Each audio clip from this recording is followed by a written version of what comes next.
गिरी, वादी सफेद हो गई। रात ने चुपके से आकर धरती को अपनी बाहों में भर लिया।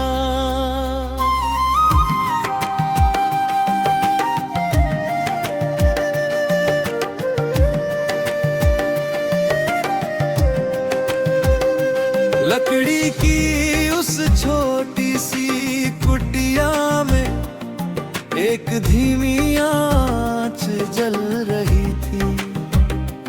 उसकी गर्माहट ठंडी हवा से बिना कुछ कहे बातें कर रही थी। खिड़की पर जमी बर्फ चांद की रोशनी रोक ली। फिर भी उसकी चमक हर कोने तक पहुंच ही गई। देवदार की शाखों पर सफेद चादर ठहरी थी। हवा जब गुजरी तो बर्फूलों सी झरने लगी।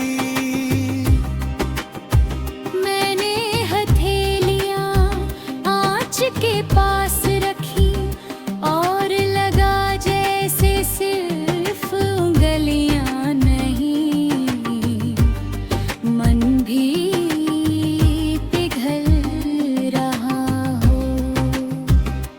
दूर पहाड़ की चोटी पर एक अकेली रोशनी थी। इतनी दूर होकर भी वह उम्मीद बहुत पास लग रही थी। रात थी, खामोशी में सिर्फ जलती लकड़ियों की धीमी भीगी थी। उसी में न कहाँ सुकून छिपा था। मैंने आंखें मूंद ली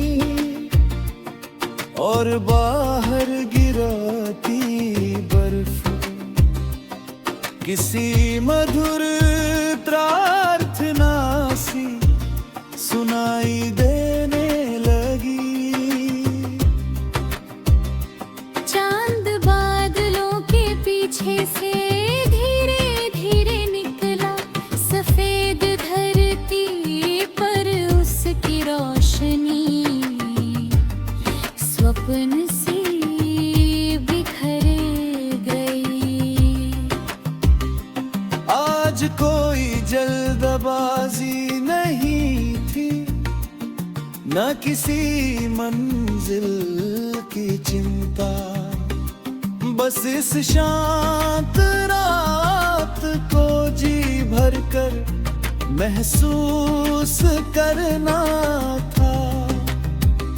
हवा ने धीरे से कहा, जो ठहरना जान का है वही सच में जी भर कर सीख जाता है।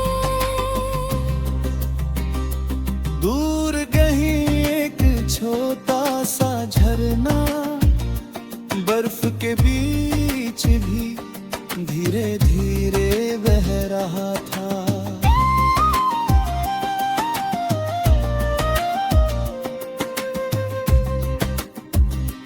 रात अबल ढलने लगी थी, आकाश हल्का होने लगा। हर बर्फ का कण सुबह की पहली किरण देखने को तैयार था। मैंने दरवाजा खोला, ठंडी हवा मुस्कुरा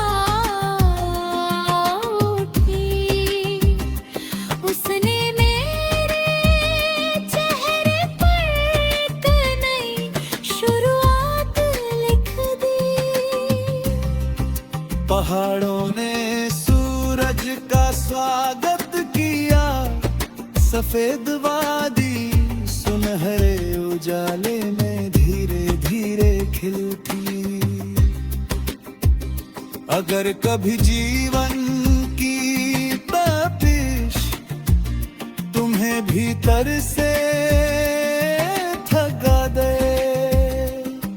तो किसी बर्फीली रात में एक छोटी सी जलती आग के पास चांदनी से ढकी वादी को चुपचाप देखते रहना।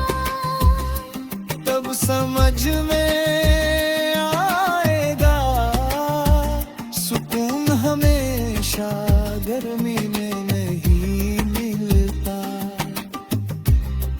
कभी कभी वो ठंडी हवा गिरती बर्फ और शांत रात की गूंज में धीरे धीरे जन्म लेता है।